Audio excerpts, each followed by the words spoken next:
Hello, everyone, and welcome to this special Pathfinder Remaster preview video. I am Jason Bulmahn. I'm the Director of Game Design at Paizo, and today I am joined with fellow members of my Rules and Lore team to give you an exclusive preview of the remaster of Pathfinder 2nd Edition. But before we hop into all the fun, why don't I toss around the horn and let my fellow panelists introduce themselves. Mike, take it away. Hey, I'm Michael Sayre, the design manager here at Paizo, and one of the people who's been helping coordinate this massive remaster project. I am James Case. I'm senior designer at Paizo, and I'm one of the people who's been remastering all of the books under the guidance of Logan Bonner, our lead designer, and everyone else here on this panel. It's been a busy couple months for us on the Rules and Lore team as we work to make these books a reality. With the last time we talked to you right before PaizoCon, we were still deep in it, right? We were still in the middle of trying to make these things happen. We were making decisions about what was changing, what was staying the same. And, well, a lot of that work is done now. So we are ready to actually show you what's inside the books. Throughout this panel, we're going to be showing you pages upon pages upon pages from both the player core and the GM core.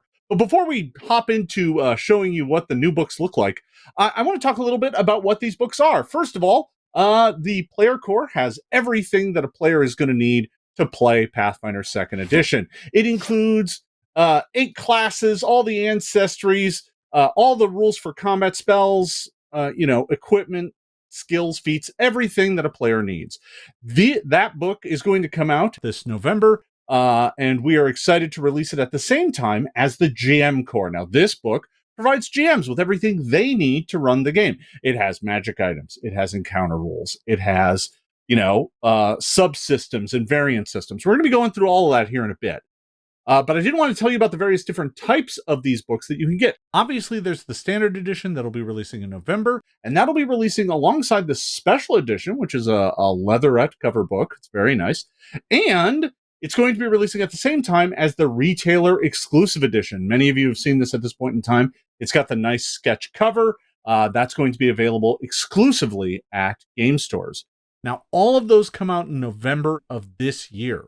In February of next year, you'll be able to get the pocket editions of both the player core and GM core.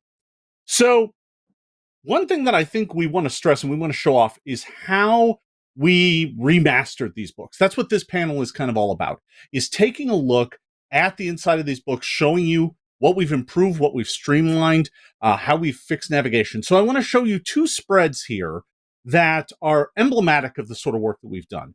This first spread here is from the core rulebook for 2nd edition. And this is a spread about playing the game. And you'll notice here the text is pretty dense. The navigation over on the side is relatively basic. And the information is broken up over various pages. Now I'm going to show you a slide from the remaster. This is the same information, but we've organized it differently. So take a look at this. You'll notice the navigation over on the right is much more complex. It gives you a much better sense of where you are in the chapter, what content is before you, what content is after you, allowing you to easily get to where you need to go. It has more space. The headers are bolder, they're cleaner, and we've grouped information by spread as much as possible. This is going to make it easier for you to navigate the book, easier for players to learn the game. It should make the experience of playing Pathfinder all the better. That's kind of what we're doing in a macro sense, but I know folks are thirsty to see what's actually in these books. So let's start by taking a look at the player core. Now, this book is big. How many pages is it? Somebody on the team remember how many pages we actually made this book? What was the final count? I know it kept changing. For the new player core, I believe 66, 64. I thought. 64. 66. Oh, including the final page there. Yep, yeah. 66. Yeah, we have our in-office reference PDFs. So nice. So 466 pages. That is a lot of material, and it starts by taking a look at, in the very beginning, you've got your introduction. This is much like the introduction from the from the core rulebook for 2nd edition. It explains what the game is. It gives you an example play, walks you through character creation. That's all there. But when you first start seeing some of the changes is when you're going to get to Ancestry. So let's take a look at the Ancestry and class breakdown for this book. And this is going to show you all the ancestries and classes that you can find in this book. Now, we're going to be talking about a bunch of these here in a bit, but I do want to focus in on the ancestries here first. So you'll notice that, first of all, dwarf, elf, human, halfling, gnome, they're all still there, but we've added some more material to this book. First of all, Leshies. Now, you may know Leshies from, they were in the Advanced Player's Guide, correct? Lost Omens character guide, I believe. Lost Omens character guide. They were in We the got them Lost in Omens early. character guide. Yeah. And we brought them over here because we wanted to make sure that everybody had a chance to play with these iconic nature spirits. You'll notice that they have, 8 different heritages for you to play in here. You can play a cactus Leshy, a fungus Leshy, a gourd Leshy, leaf Leshy, lotus, root, seaweed, or vine. So you've got a bunch of different types of Leshies. These get a full write-out just like every other ancestry in the book. Super excited to have those join the core expression here. Now, in addition to that, we wanted to fix something that has kind of been bothering us since we released Pathfinder 2nd Edition. You had elf and you had the half-elf, mixed heritage. But orc wasn't in the book, but we had half-orc.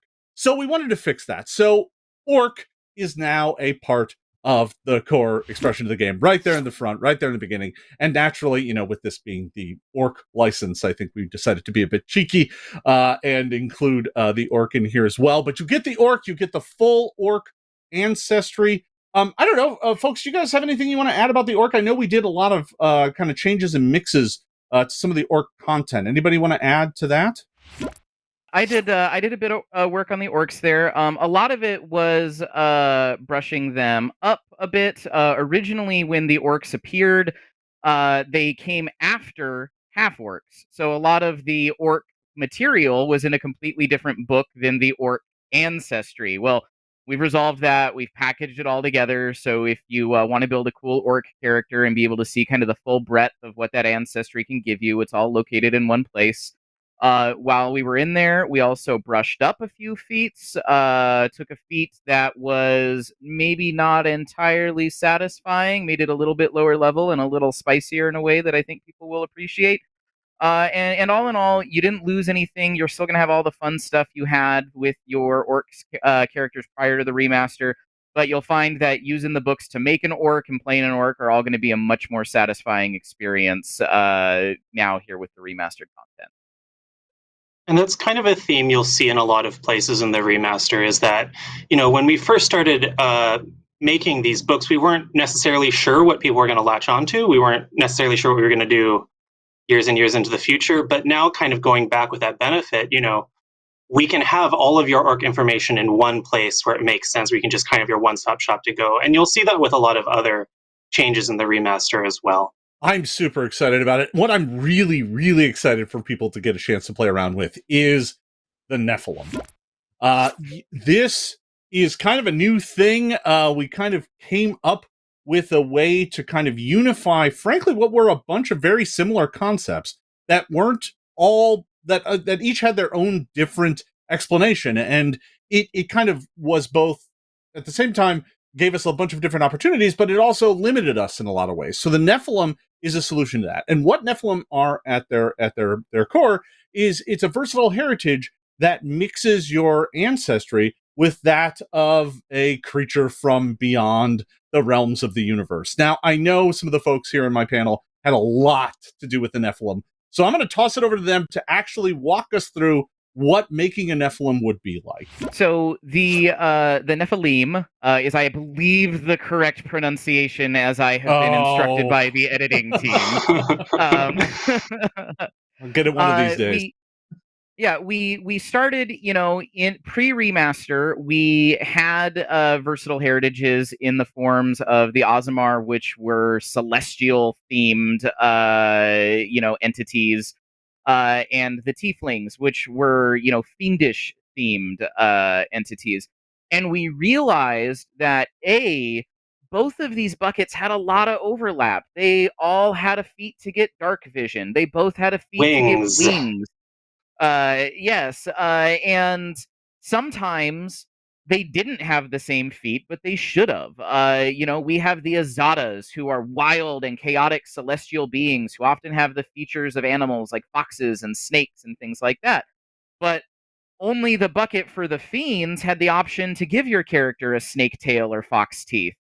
And so as we realized that, we said, you know what, we can keep a lot of the really fun, strong elements that we already had in the form of these lineages, which were options you could take that made you a lawbringer, which said you are very specifically your bloodline is influenced by archons, who are these very militant and orderly celestial beings, or you are a pitborn and you have the dark powers of the outer rifts flowing through you, and so we let those lineages serve as a stronger branching point. The core idea, if you are a Nephilim, is that one of these beings from the outer planes has influenced your bloodline, and it's give you these kind of basic outer planes entity abilities. You can see better in the dark. You might have resistances to certain elements and things like that. And then you can either dial in very tightly and say, specifically, the type of outer planes entity who influenced my bloodline is this one. And so I'm a muse touched, and I get an ancestry feat that says I have a tail, and I get a halo, and I have all of these kind of fun things that were combinations of abilities that each of the abilities existed in the game before, but there wasn't a way to actually stick them together. Now you can put them all together, and it's also created the option of, what if I'm a being that's a little bit different? What if I have the influence of both an angelic and a fiendish entity in my bloodline? What if I am a nexus point, and an angelic ancestor and a devilish ancestor are both kind of warring, and I am a representation of that war in the fact that I have hooves and a little bit of a brimstone smell around me, but I also have a halo, and people find me very naturally trustworthy. And so this has allowed for just a ton of roleplay and character creation opportunities that we had laid all the tracks for, and the tracks just didn't connect, but now they do. And in connecting them, we didn't just add all the pieces together, we had a multiplicative benefit where you can make everything that you could make before the remaster, and now you can make so much more. You can tell so many stories that just didn't quite come together the way you would have hoped prior to this. Yeah. I'm really excited about the versatile heritages being core as well. I think it's not really a secret to say that these are one of the things that people have most really taken and run with to build whatever characters they want.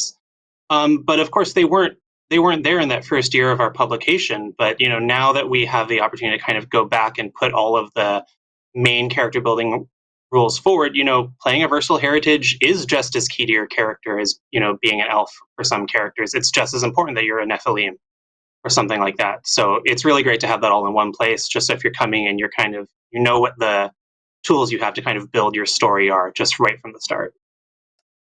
And that's kind of an ongoing theme throughout the remaster, is that it's kind of a remix too, right? We were able to take a look at what's been the most popular, what folks use a lot, what folks play with a lot, and we're able to kind of give it to you all in one space, all in one place. Now, after Fallout Boy, we raised it like a phoenix and changed it like a remix. All right. Yes. Well, after Ancestries, we do, of course, have backgrounds in the book. There's not a lot of changes here, but they're, of course, a part of the book. After that, we get to the thing that I'm sure most of you are excited to learn more about, and that is the classes. Now, this book has 8 classes in it. They are, they have varying levels of changes, right? The fighter didn't see vast changes, but some of the other ones did see some substantive alterations and corrections. And I want to toss it over to James to kind of talk about the classes chapter in general and kind of go through some of the more in-depth changes that happened in this part of the book. James, take it away. Yeah, so we have 8 classes in this book. These classes were kind of picked for a variety of reasons. Partly it's to get, some of your basic concepts out there. We knew we wanted to have a spellcaster of every magic tradition in the book, for instance. We knew that it made sense to, say, put the Druid and the Leshy in the same book because they hint on very similar themes and that sort of thing. So that's kind of where the overall class mix of the book came from. So we have the Bard, we have the Cleric, the druid, the fighter, the ranger, the rogue, the witch, and the wizard. And like Jason said, we had kind of a varying level to look at here. So, kind of to start at one end of the scale, let's take a look at the fighter. The fighter was not a class that we had large amount of changes to. As you know, most people, I have seen how some members of the editing team land their fighter crits. I do not think it can be said that the fighter does not perform its role at the table. But even so, there are quality of life changes we could make for any of these classes. And if you look at the this kind of spread here, you can just see fighters get a lot of feats, turns out. And what we can do again is we can centralize them here. There might have been some feats for which there was a base feat in the core rulebook, and that might have gotten expanded in the advanced player's guide, which, you know, it's a little clumsy to kind of source through multiple books in that way. But here we can place them all together as part of one holistic sort of arc. And we can also just look at rules that we think aren't, you know, maybe necessary for the health of the game or to express the character concept. And we look at modifying them or retooling them as needed. One thing we had here is the open trait. This was something where it needed to be your first move on a turn, essentially. And we kind of looked through it and we took a look of all the things that had the open trait on, and we kind of realized that it didn't really need to be there. There were maybe a couple of side options, but something like sudden charge, where your character, you know, blazes forward, covers a lot of distance, and then makes a strike. You know, just as many people want to do that leap into battle, but a lot of people want to do the thing where they'll make one strike and then they'll kind of, you know, spring across the battlefield to another target. And so we looked at it and we got rid of this trait. So while you might not see kind of really any sort of major changes in the fighter, we still wanted to be sure that we went through, we tuned everything up, and we brought things up to speed with some of the new terminologies, such as the off-guard condition, now for when you aren't really able to put your full focus into defense, just kind of make sure everything's there. And then as we kind of go through, you'll see a couple of the other classes where a little bit more change was necessary for one reason or another. So next, let's kind of take a look at the Cleric. One of the big changes that we've made in shifting to the orc license is the removal of the kind of 9-grid alignment system. We kind of realized it was maybe a bit of a clunky tool for some stories. You know, we know that a lot of times whether somebody is chaotic neutral or chaotic good or lawful evil can be a bit of a subjective call. And we kind of wanted a bit of a more granular way to approach sort of morality and ethics in the game in general. But at the same time, this is a classic fantasy game, and a very classic fantasy concept is that like cosmic fight between good and evil. And so for that, we have something called sanctification. As you can see on this spread, sanctification is a mechanic that you will see throughout several abilities, but of course, mostly in the cleric. And what this essentially means is that the holy or unholy traits can mark characters or effects or items that are strongly aligned to kind of one side of this cosmic struggle. You know, a particularly holy entity might be something like an angel, but that doesn't necessarily mean that every hero who kind of does good necessarily has this core holy power. Of course, clerics are devoted to their deity, and so one thing you'll see in several clerics is the option for divine sanctification. Essentially, depending Option on your or deity, requirement. yes. Some deities, as we know, are a lot more of sticklers for your place in the grand balance than others. Whereas some might, you know, kind of prefer but not have a strong requirement, and some might require you to stay neutral. I know, Mike, I think that you had some hand with, especially with our creative director of Rules and Lore, Luis Loza, in setting up some of these. I believe someone like Iomade, you know, is who's very much that kind of law and justicey sort of character, requires you to be sanctified, but I believe Sarenrae does not. Sarenrae may also require you to be sanctified. I don't remember off the top of my head. She's also, I know, the redemption factor is very high in her write-up. But Yeah. I know, like, Irori, who is about the personal pursuit of perfection, he gives you the option to, you can actually sanctify holy unholy or not at all, kind of depending on how you interpret your own personal path towards perfection. And then someone like Asmodeus is like, I don't have any use for people who aren't unholy, so Who aren't you by got the to go book. down this dark road. Yeah. Yeah, and so these are very driven kind of by the story of that deity, to kind of really bind your character into that world.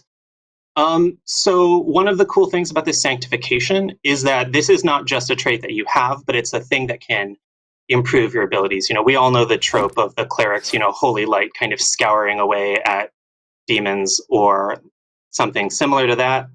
So many cleric abilities, you will see sanctification on it. And this sort of sanctification trait allows you to add the holy or unholy traits to your abilities, which usually cause them to be, much stronger against creatures or objects with the opposing trait.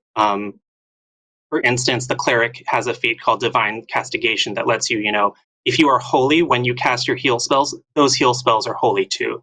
So they're going to really scour away at the weaknesses that many unholy creatures have to them. We've also, gone through and we've made similar updates to the cleric, going through it that aren't just based on this kind of larger change to the setting. One is that the cleric no longer needs charisma for their divine font. We were looking at it, and it was kind of set up under the assumption that you had about 4 extra healer harm slots. So we said, rather than making all the clerics have to also have charisma, what if we just gave them about 4 extra healer harm slots? So they just get those for the healing font now. And so maybe those are some attribute points you can kind of put into some other parts of your builds. Another thing that I know Mike was very involved with is we've made some changes to the War Priest. Essentially, we have improved the degree to which they scale at kind of their martial weapon proficiency. Now they go all the way up to expert, where they only kind of went to trained in martial weapons.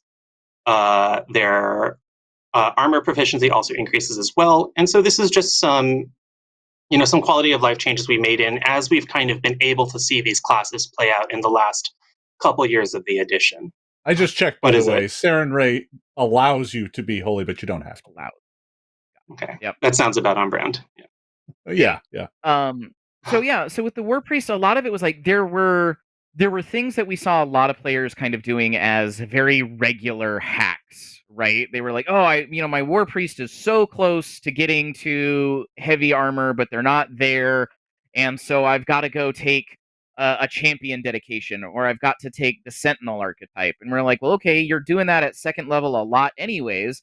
Let's just put a second level feat in for the War Priest that is tailored to making sure you get your heavy armor, and holy magic helps, lift the burden of carrying it so it doesn't count as heavily against your bulk, which is a thing that also plays in alongside the fact that you don't have to go charisma now if you don't want to. You can have more strength and constitution, so you can be a little bit tankier as you play through there.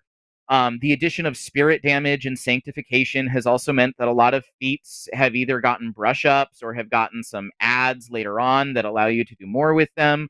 So if you want to play a little more heavily in the front line, a little more easily while staying just within the base cleric chassis, the War Priest is giving you a more robust and complete tool set to make sure that you can do that.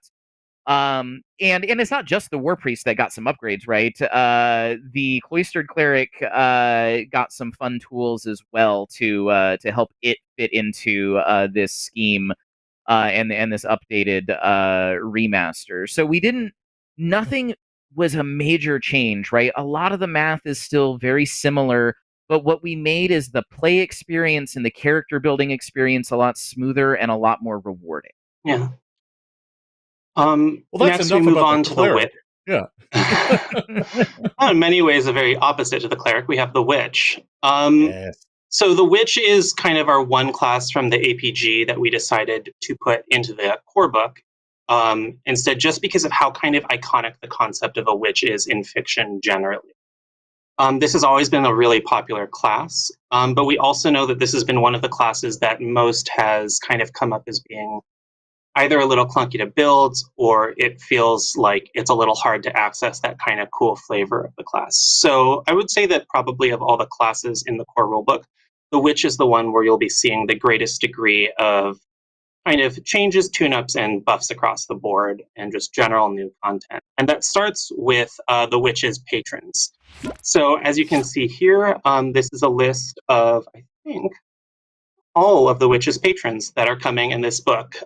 These largely map to the patrons that we had in the Advanced Player's Guide, but each one has been tuned up quite significantly in kind of two main ways. First, we really wanted to give you a lot more of a role-playing hook in how to play with each patron. So each patron now is much more of a specific alias for an entity. So instead of the curse theme patron, we have something called the resentment, which is essentially just a feeling of extreme, desire to see everyone else be brought low. And so this gives you your, those kind of insidious abilities, like the evil eye hex. Of course, there was also a very popular variant where you could have a bit more of a direct knowledge of your patron. You can still play it this way. The new patrons are written very much at kind of the same sort of level of mysteriousness as the original ones, so your concept should be able to transfer pretty easily if you're playing a character from the kind of classic witch. But at the same time, we also knew that we wanted to give the witch some more toys. They're supposed to be the premier familiar casters in the game. But we realized that, if you kind of played your archetypes and your feats and stuff, well, you could pretty much pass the witch in familiar abilities pretty quickly. So we went through and we made sure that every patron gave you one unique familiar ability that kind of broke the rules a little bit and didn't cost against your familiar budget. A lot of these are things that happens when you cast or sustain a hex. As a witch, that's what you want to be doing. And so you have something like the silence in snow, familiar freezing rhyme. Your familiar is always cold, and when you cast or sustain a hex, it starts to freeze the ground around it, which makes difficult terrain. That's just the thing that happens. You can just have it happen. It's always there, and it's very much kind of a way to ensure that your familiar always has some tools that a non-witch familiar just can't ever get a hold of. Of course, we also wanted to give them a bunch of new feats as well. So on this next slide, you can see kind of a spread of the witch's feats. And I'm sure, those of you on the freeze frame button might see some kind of new things in here. We went through and we took a lot of these feats that had really strong witchy flavor, and we wanted to be sure that these flavorful feats also gave you powerful mechanical benefits as well. We're kind of lucky in the team that we have a number of people on staff, Shay Snow, Simone Salih, who are very, knowledgeable about folk magic and witchcraft in general, who gave some amazing ideas for abilities to take these class feats. One I really love is Ceremonial Knife. It gives you a way to essentially have a knife that you prepare and it functions as a wand for the rest of the day. Because this is a thing, in kind of modern witchcraft, knives are used to direct energies. So this is a cool one. The old Eldritch Nails and Living Hair feats have been combined into something called Witch Armaments. You can take at level 1, just like other unarmed strike feats. And they also have an upgrade where you can essentially energize them, make a strike, and if your strike hits, it makes it easier for your hexes to land against the enemy that you struck. So this is a good way to kind of set up those combos and get those debuffs. Because many witches have these hex cantrips that they use to debuff or set up favorable states, and it just makes it easier to get those going. So, and then the last thing here are some specific abilities for your familiar. Just to make your familiar a little more present in the fight, you'll see that maybe some witch feats have effects that originate specifically from your familiar when you command it. So something here like the spirit familiar's shed spirit. It lets your familiar spirit exit its body, fly around, deal spirit damage to them, and if it deals spirit damage to them, it can kind of bring that spirit energy back and heal an ally. So with this, we're hoping that you don't kind of have your familiar in a pocket and forget about it. You really feels like that familiar who's your kind of your patrons, maybe keeping an eye on you, is there and really present in the fight as well. So those are some ways in which we think that the new witch is, really going to kind of dial up the flavor and really bring some new and useful tools to anyone who's playing a witch. Yeah, there's a lot of great stuff in the Witch. I think the new way that the patrons work is pretty exciting. I think we always kind of wanted folks to attach a whole bunch of flavor to them, and as a result, we kind of kept it a little thin. But I actually think this new version is much better. They are so much more flavorful, and it really gives you a better hook and direction of where to take your Witch character. I think we should probably talk about one more class, though. I think people want to hear about the Wizard. I'm excited to hear about the Wizard. I love wizards, and we made some changes to the way schools work. And I think we can talk a bit more about that right now. Take it away. Yeah. So the Wizard, kind of like the Cleric, is one of these classes where the Wizard itself, seems to be, it's functioning very much kind of the way we want it. It's that premier arcane academic caster. But one of the things that we stepped away from with the change of licensing is that 8 spell school system, which the Wizard was very tied into. So we had to find another way to frame their arcane schools. And I believe it was Logan who had the great idea of what if their schools are schools.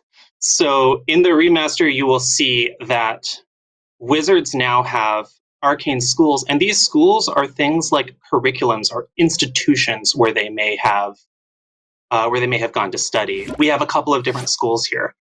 Each one gives an idea of kind of what the overall theories of the school are. The School of Battle Magic. Turns out, as long as people have known how to cast fireballs and lightning bolts, they have been blowing each other up with them. So the School of Battle Magic, looks at all of these spells that would be useful in combat, but they're not just what would have maybe been evocation spells, direct damage spells. There are also things like Mist. That's probably of great tactical value. Mystic Armor to kind of reinforce your soldiers on the battlefield. Things like Earthbind in case, the enemy has, flying units, you can bring them down. Energy Aegis and True Target are, defensive and an offensive sort of buff type spells as well. And so they all kind of build into that theme. And then we also give some ideas of where in the setting these arcane schools might be practiced. Kellyx and Andoran are always on the brink of war, and they have a bunch of spellcasters. Geb and Nex have been on the brink of war for forever, and they have a bunch of spellcasters. So that's part of our goal there, is to kind of, this is very much remixing.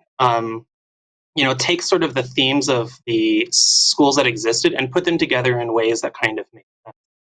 So we don't really have an illusion or a necromancy or that kind of school specifically anymore, but we have something called the School of the Boundary, which kind of gets all of that spooky dealing with powers from beyond stuff and puts it all into kind of one of those more spooky schools.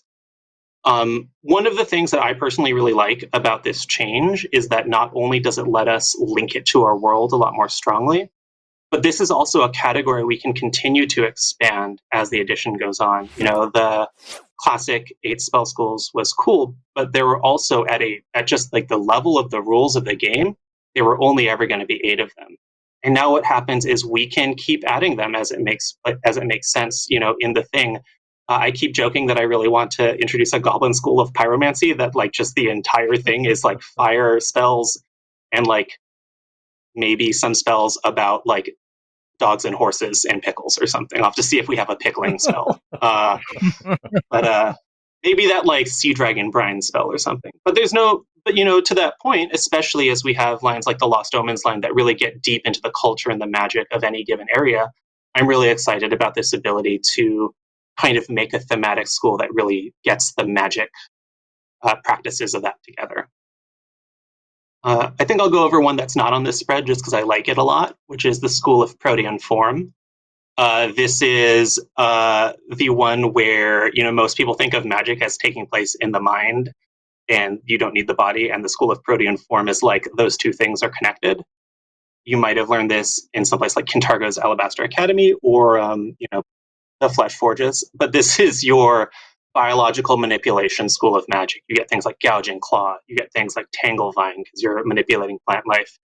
You get things like Cursed Metamorphosis or Enlarge. So this is one that I really like. It's kind of your a little bit of your med scientisty arcane school, which I know we have no shortage of in our setting. That is certainly true. there's so much we could go over in the classes, but we got to keep going. I want to do a bit of a whirlwind tour through some of the other chapters here in the player core. Every chapter, every part of this book has been touched in some way. We showed you a spread from playing the game earlier on. There's plenty of changes in that chapter, but I think by and large, the game plays the same, so we didn't make a ton of changes there. There are more changes in some of the other parts, though. Here, let's take a look at this page from skills. Here you'll see the athletics skill, and you'll see a new activity there in athletics. The reposition is now part of the core athletic skill, allowing you to move someone around in your space. This was a thing in Pathfinder First Edition. It's kind of snuck in a couple ways in here in second, but we wanted to make it part of the core. You might also notice there's a few changes to the long jump as well. I'll let you kind of freeze frame and figure those out. This isn't the end of the changes, though. You get to the chapter after this, and you're going to get to feats. Now, feats, by and large, are mostly the same. I think we added a few things here. We changed a few things there. One thing that I'm super excited about is a pet feat, a feat that just allows you to have a non-combat animal companion. It scales Give with the people you. what they want. That's right. It scales with you. It's hardy enough to go on adventures and not die the first time somebody throws a fireball at you. But it's not there to win a battle for you. It's there to be your loyal companion and to travel with you at your side. I think this is going to be very, very, very popular feat. Feats, very exciting. Let's go ahead and give you a brief look here into the equipment chapter. Gear, by and large, again, mostly the same. The remaster is still the same game. We didn't change how long swords work. But we did add some things, right? The assistive items are now in the core. Those are a part of the game. We tuned up a few things here and there. One thing that we did change, speaking back to kind of skills, is the use of formulas in the game is changing a little bit. When it comes time to craft a thing, if you have the formula, you get to cut the setup time, which is pretty handy. It reduces the setup time. We already kind of reduced it, I think, to 2 days, if I recall. But if you have the formula, which isn't required for common items, you can cut that down to 1 day. So we're trying to make crafting a bit better. We changed how formulas work. We're pretty excited about that. You can also, see the nav bar here for the entire equipment chapter. Fun stuff. Let's talk about the last kind of big chapter in here before we move on to player or GM core, and that is the spells chapter. Now, this is a huge chapter in this book. There's a lot of spells in here. And we're going to show you, we'll show you 2 spreads from the spells chapter. The first one here shows you the Cleanse Affliction spell. This one's pretty exciting. Anybody got any thoughts on how Cleanse Affliction works? I'm excited about it. I'll talk about it if nobody else wants to. Yeah, one of the problems I think that a lot of people have had with the cleric is that cleric has all this condition removal, but it can feel a little awkward to know when and where to prepare that condition removal. And so sometimes what happens is you go, if somebody gets poisoned, you're just going to need to tough it out, but I'll totally fix you tomorrow, my friend. I promise, or yeah, the curse is rough. I understand that it's causing you to loose your bowels every 20 steps, but I didn't know there were going to be any curses. And I figured, just try not to take more than 19 steps at a stretch for the rest of the day, and we'll take care of that tomorrow. Well, Cleanse Affliction makes it a lot easier to dedicate a few of your spell slots to getting rid of those nasty things that may or may not happen to your party without feeling like you're wasting your potential. We've taken a lot of the condition removal that already existed in the game and we've condensed it down into this spell, allowed it to heighten to cover more and more conditions. And it's going to be a much stronger, more reliable, and probably more widely and regularly used staple spell for the classes that have it on their lists. Essentially, you're already having to set aside a slot, that you may or may not need to get rid of a condition that you may or may not get in the future. And so we wanted to kind of take it down to sort of these larger purpose buckets that still make sense, look, that they go together. The Cleanse Affliction is only for curses, disease, and poisons, which all are pretty similar. But we didn't want to have to make you kind of specifically predict, well, I might not get envenomed today, but I might get intoxined. That won't help me if I get poisoned, sort of a level. We really wanted to kind of set it, we understand that if you're a cleric, you really want to be using your magic proactively. Yeah, and that speaks to Clear Mind as well, right? Which is on that same spread, which is one that just knocks out conditions, and kind of gives you one-stop shopping for taking care of some conditions as well. Let's take a look at this next slide here. This next slide contains two spells that I think are really kind of interesting. They're kind of a bedrock of lower level play, but they often fade out, and that's we're talking about Runic Body and Runic Weapon. And these spells that you can see on this spread, these spells basically allow you to turn your, in Pathfinder 2, Magic Weapon and Magic Fang allowed you to treat your attack as if it were +1 striking. Well, we kind of brought those together and realized, you know what? These should scale. they should get better. They should be a thing you can use at later levels as well. If you want to get a chance to play with these right now, you can find them as part of the core preview PDF, which is available right now at Paizo.com. So go grab that. It's got this spell in it, as well as a whole bunch of other previews of the remaster. I figure we should probably mention that here at some point in time, that you should go grab that document, and it'll give you a lot more detail, even more than we're showing you right now. Now, before we move on from the player core, I do want to show you one last thing. I'm super excited to show you this. I think we're really happy with this. I want to show you the new character sheet. So let's go ahead and take a look at the new clean character sheet. Take a look at this bad boy. I'm really excited about this character sheet. I like the cleaner layout. I love the use of icons to draw your eye to important statistics. It's more printer friendly. Everything about this character sheet is kind of what I wanted in a Pathfinder 2 character sheet. I hope you enjoy it as well. I can't wait to use it at my table. All right, we've burned a lot of daylight here. We've gone through the player core. It's time to take a look at the GM core. Mike, I'm going to turn this over to you to take us through the GM core. Why don't you give us a walkthrough of this mighty tome? Yeah, so right about now, you should be seeing the table of contents for the new GM Core book here, and I'll talk long enough for y'all to get your snippets and see what did and did not make the cut here. But the GM Core is, an essential book. It is the core book that you want to have on hand if you are a GM, both when you are adjudicating at the table and when you are prepping your session for your players.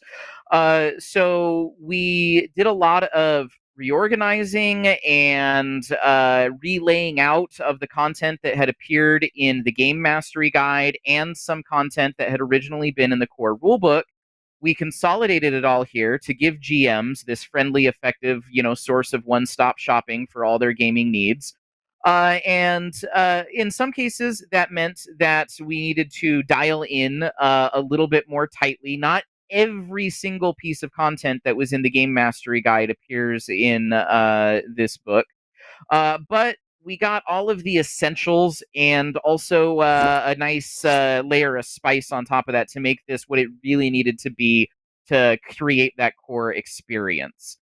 Moving on to the next spread here, you can kind of see the page isn't as busy. We've given you a little more space. We've just made it a little bit cleaner and nicer. This is the campaign structure page, which is kind of telling you, the very fundamentals of I want to be a GM and I want to make an adventure that's going to happen over the course of many sessions. How do I do that? And you'll see a lot of that as you go through this book. Much of the content, if you've read the core rulebook and you've read the Game Mastery Guide previously, should look familiar, but it should hit the eye a little more easily, and it should be a little bit more intuitively parsed. You'll notice we have a very detailed sidebar here. I know in the core rulebook, people wish we had a greater detail and more robust navigation tools, so we've done what we can to go ahead and make sure that those are well integrated here as well. But it's not just the essentials, right? Because part of playing a game like Pathfinder 2nd Edition is making sure that you have the tools to really and truly make the game your own. So if we roll on to the next slide here, you will see a return of one of the fan favorite variant rules, the free archetype. We've used this in our own adventure paths. If you go to the Pathfinder 2e subreddit, you'll find a lot of people who tell you it's the way you should play the game. I would suggest maybe starting with the basics first, but certainly it can be a fun way to add flavor or options for character building into your session. Um, any of the subsystems that we picked up here, the variant rules, I should say, subsystems will come a little bit later, that you all wanted to make any comments on or notes about, Jason or James? Well, I think, one thing that I'm really excited about is I think, the entire point of the variant rules is to allow you to play the game the way you want to play it, right? We're just trying to empower you to tell the game, to play the game and tell stories the way you want to tell them. So, like, proficiency without level flattens the game's math curve significantly, right? So that if you want to play a game where low-level characters can face higher-level monsters and still have a fighting chance, or higher-level characters have to worry about lower-level monsters and they are still a threat, you can do that. The proficiency without level system allows you to do that. It kind of flattens things and brings everything closer together. Same for like 0-level characters. You want to start out before you're an adventurer, you can do that too, right? That's the entire point of variant rules. It's really they're not nice for like a every table. prologue or something, Yeah, they're not for every table, but they are for some tables who want to tell specific stories. One of the things I love about 0-level characters is using them later, is allowing your characters to advance in their story and their narrative, and then making the 0-level version of those characters to play a story from before they were adventurers. Yeah, it's great I love stuff. It. Yeah. Fun narrative tools there. So that's what I love about variant rules. I think folks are really going to dig them. Nothing really new here, but if you're new to Pathfinder, definitely make sure to check these out. Yeah, well, I know we're running a little long here, so rolling right along to the next slide, you should be able to see that we have the building creatures spread here. And, it's important to note that building creatures is a core feature of the game, and we have set this section up to make it as easy as possible for game masters to do that, to build the monsters that they want to build, to modify the monsters they want to modify, and to understand a little bit better why we have built monsters the way we have, how they fit into the game. And so this is really a way for a game master to become a master of the game and be able to add that kind of very critical content. A monster is probably the most iconic thing that people interact with in a tabletop RPG, certainly a fantasy tabletop RPG like this. And I don't think I've ever met a game master who doesn't want to start creating their own monsters or modifying monsters right after their second or third session, If then. Then, yes. So this is a really great way to have that right at your fingertips and be able to take your game to that next level, or maybe stay at the same level for a while if you're using proficiency without level or level 0 characters. But who knows? They're your monsters, and it'll be your opportunity to make them do or be whatever you want or need them to do and be. Our game has very much always been set in the campaign setting of Galarian. Pathfinder and Galarian are hand in hand.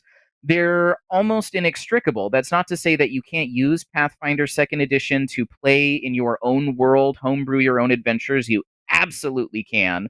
But the very way that we think about the rules that we create for Pathfinder is influenced by the world that we present those rules in, and that is the world of Galarian. So you'll see information about Absalom and the Starstone Isles, the center of the Inner Sea, and most of these stories that we tell, the Broken Lands, and all of these other fun and exciting locations that we present for you to tell and build your stories in.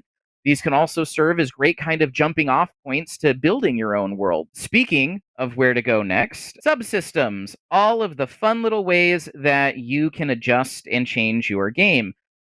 If things have happened as they should. This should show a cool airship battle slide, piece of art alongside the rules about how to decide what kind of subsystems you want to put in your game. This kind of plays into everything we've been talking about as we've talked about this book. The way you play the game, the way the players interact with your world, that is the thing that every game master does a little uniquely, that every game master wants to learn how to do more and more of. And this is where you're going to find the tools to do that. The victory point subsystem is kind of a core engine that we use to tell different types of stories. It's the fundamental skill challenge system, right? It tells you how to set a goal, how to give the players the tools to pursue that goal using their character skills, and how to assess, success, failure, and that ground in between as they pursue those goals. This was another section where because of the nature of the remaster, we could kind of go into this with the knowledge of how people had been playing these at their table over the last couple of years. So while we haven't, completely redesigned any systems, we've done things like we've done a little bit of fiddling to the math in the chase subsystem just to kind of make these ratios come out a little bit better for a little more of a tense thing. We've gone into the research subsystem and we've added information that will help you as a GM kind of construct your entire adventure around, delving the timeless library or something like that. That maybe wasn't in the original, in the original game mastery guide. But now that we've seen people play it out, we're like, well, now that we've had the chance to kind of do this, now let's kind of go back and let's share some of this additional guidelines with you. So that's, even though we haven't really added new subsystems, so to speak here, we've definitely, given these the sort of remaster polish up, just like any other class or item.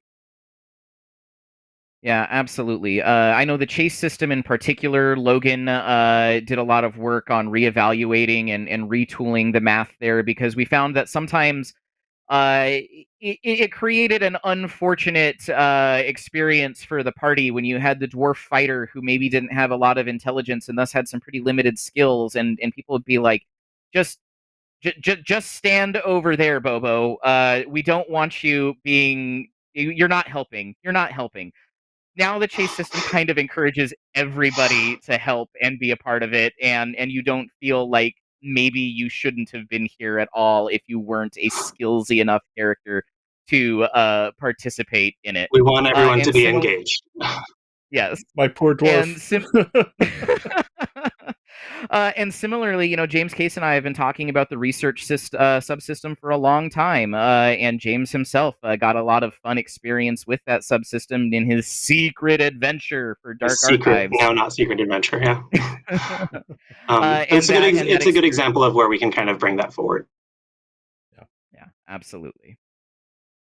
So tell me about magic items. Yeah, we have a lot of magic items. This is a collection of magic items. A lot of these originally appeared in the core rulebook.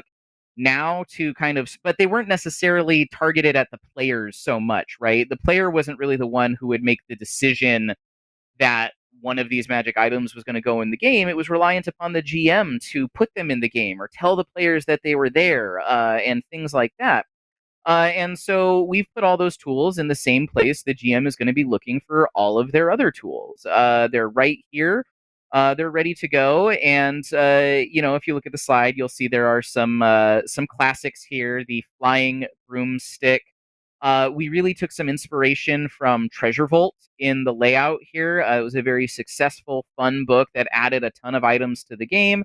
And it gave us and the art team some good ideas about how to continue presenting those to give you kind of the best balance of flavor, story, and as many rules and cool things as we could shove in here. Now, Jason, I know that you and I both did a fair bit of work on this section. Is there anything in particular that you wanted to call out while we're here? I think, a lot of my work was in talismans, bringing them up to speed, and we kind of talked a bit about them during the PaizoCon keynote, so I don't think I really want to tread that ground again. I'm just excited about some of the new items, right? Some of the remixes, right? There were some items that we have kind of left behind and created new items to take their place, new items that do interesting skill things. I think a lot of those items are pretty exciting. I think folks are really going to grok them. Aeon Stone's got a rework. And there's a lot of little stuff all throughout this chapter, sprinkled throughout, and all of it plays with your existing content. So if there's a magic item that isn't appearing in here anymore, your characters can still have it. It still works. It's fine. We've just added more items, more new items for you to play with. I think that's what excites me the most. Yeah, absolutely. There's just so much cool stuff here. And I think one of the really fun things about the remaster is, your core rulebook isn't invalidated. Your old GMG isn't invalidated. You want to keep using that content alongside this content?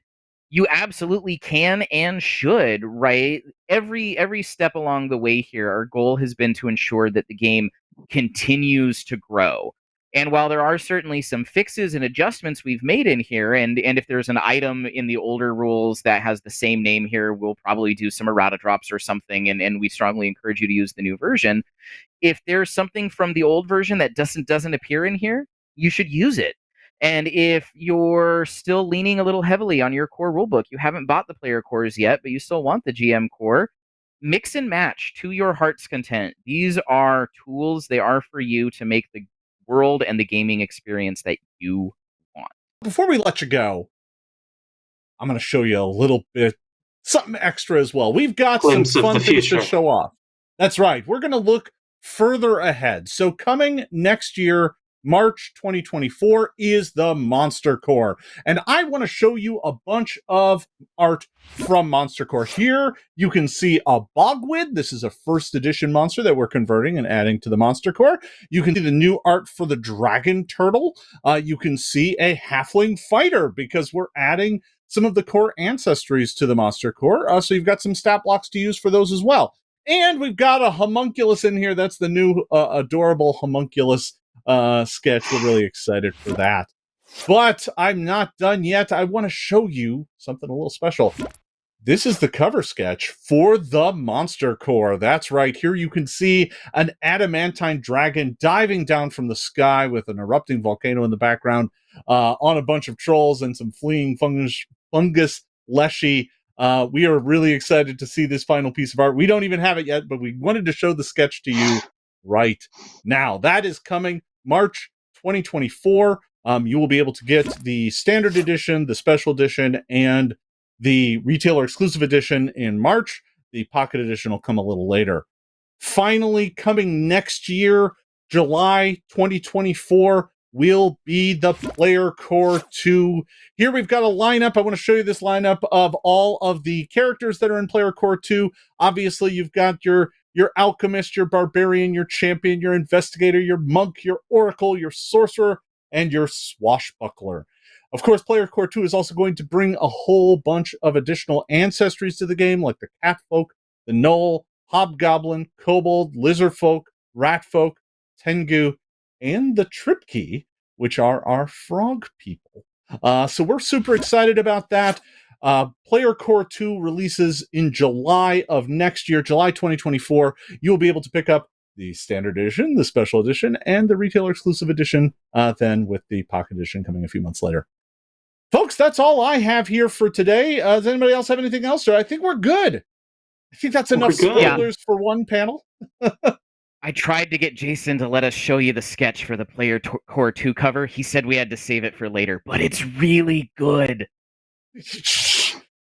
Don't tell everyone how awesome it is and how ridiculously over the top it is. They're going to have to wait.